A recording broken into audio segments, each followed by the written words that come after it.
Y dash Y. এখন এটা হলো 0 বা মূল বিন্দু।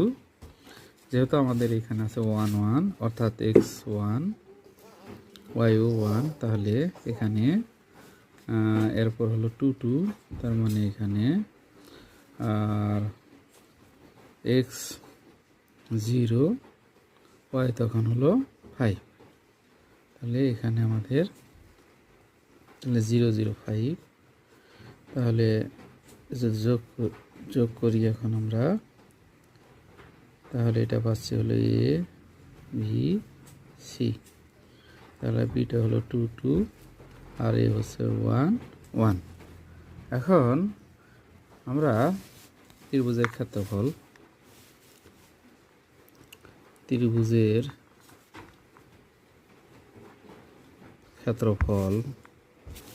ত্রিভুজ এবিসি ত্রিভুজের ক্ষেত্রফল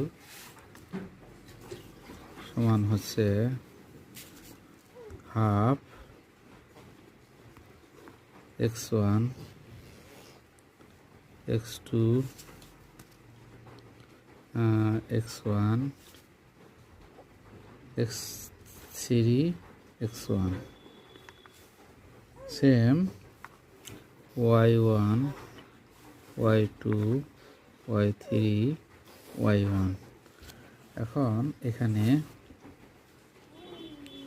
হাফ x1 বলতে হলো 1, x2 2, তারপর হলো 0, আবার x1 1, সেম y1 1, y2 হলো 2, y3 হলো 5 এবং x1 হলো 1।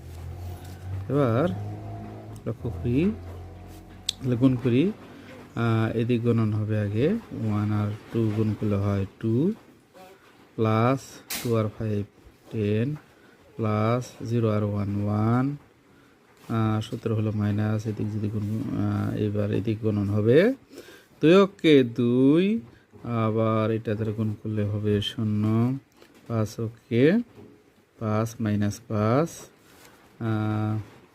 তাহলে 10 আর 2 হলো 12, 1 13 13, আর এখানে 5 আর হলো 2, অর্থাৎ প্লাসগুলো এক জায়গায় মাইনাসগুলো এক জায়গায়। তাহলে 13 থেকে যদি আমরা 13 থেকে 7 বাদ, তাহলে 6, মডুলাস অফ 6, এখানে ভাগ করলে হবে 3, অর্থাৎ 3 বর্গ